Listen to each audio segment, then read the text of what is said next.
Amanda, is it time for new Democratic leadership in the Senate? I think we're looking at a moment where if Schumer folds in this shutdown, if he does not actually negotiate a written down, genuine deal that Republicans will hold to, I think he's going to start to hear calls from his own caucus to step aside because he has backed down too many times over the last 8 months. He's got to prove that he's got the backbone now. Do you view it, Amanda, as largely a political issue? Does he have the right strategy and results, or a substance and ideology issue, as we've seen the party also look towards more progressive planks right now? I think it's a little bit of both. I think, Senator Schumer doesn't seem to have understood up until this moment that the Republican Party is not a good faith negotiator. They are not good faith partners in governance. They don't want to try and negotiate around the edges for policy. They want to burn it down. He also, I think, is not the skilled communicator we need for this moment. The shtick with him is he's got the flip phone. He doesn't even have an iPhone. I don't know if that's still true or not, but that's actually not charming anymore, given how people get information. He can't really communicate in the way we need our Democratic leadership to right now. Congressman, you've been in there. You know how it works and how it can be hard. And Amanda's saying that Chuck's not that effective anymore, and it's probably time for him to go. What do you say? Yeah, probably his Instagram account probably isn't the hippest, I would imagine. And at the same time, you're talking about one of the greatest strategists in the history of the Congress, a tactician's tactician. And we're a long ways from March of earlier this year. A lot has happened and transpired since then. I think Chuck Schumer understands exactly what this administration is about and what his Republican colleagues now are about, just yes men and yes women to this presidency. I agree with Amanda that they're not there to legitimately negotiate. And I think Schumer's now laid down that gauntlet.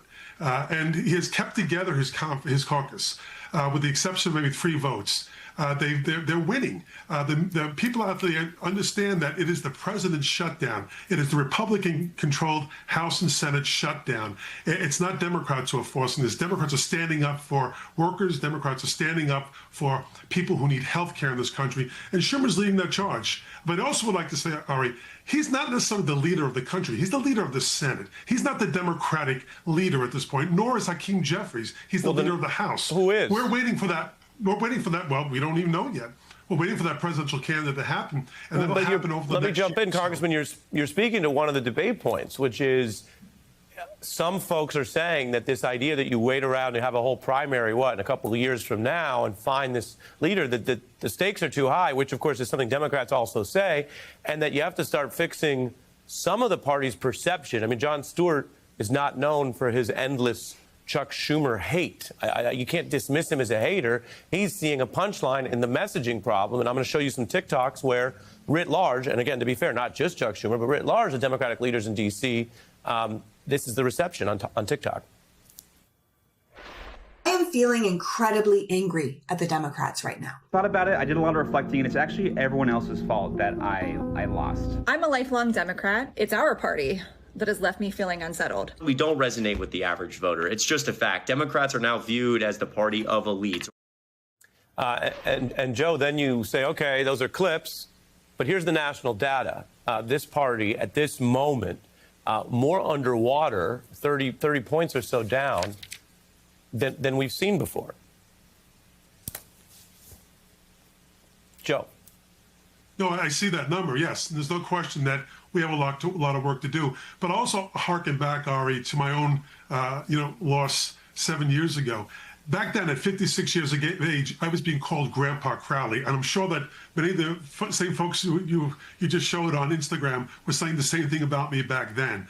What I think we have, especially as New Yorkers, we have the greatest opportunity ever to have the leader of the Senate, the leader of the House, both from New York. The opportunities they will provide for the state when and if they ever get back into power. And that's a big question, will be enormous for the Northeast and for, I think, blue cities and blue states as well. So there's an awful lot to fight for. I think we don't know who that candidate is going to be. Chuck Schumer's role right now is to win back the Senate, and I don't think he even cares about his own self. He cares more about winning back the Senate for the American people. Amanda? I think it's telling right now that some of the leading Senate candidates in the country in some of these battleground states are actively saying they will not vote for Chuck Schumer as majority leader if they win back the Senate. That his endorsement right now, or his and the DSCC's putting their thumb on the scale, is actually a huge mark against them.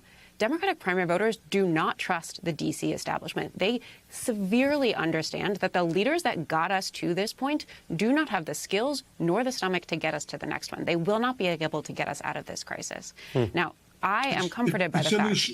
Well, I'll let her finish and go to you. Sorry. Well, I would just say I am comforted by the fact that Run for Something has seen more than 70,000 young people raise their hands to say they want to run for office just in the last year, more so than we saw in the entirety of Trump's first term. So, like it or not, the Democratic Party of the future is not going to be defined by Chuck Schumer. I'll agree with Representative Crowley on that one, but it also shouldn't be defined by him now. I don't disagree with that notion. The idea that 70,000 people to run for office, I think that's great. I think that's going to rejuvenate our party. We need that, and we need primaries. I think it makes people better. But at the end of the day, Chuck Schumer's job right now is to do all he can to win the Senate back.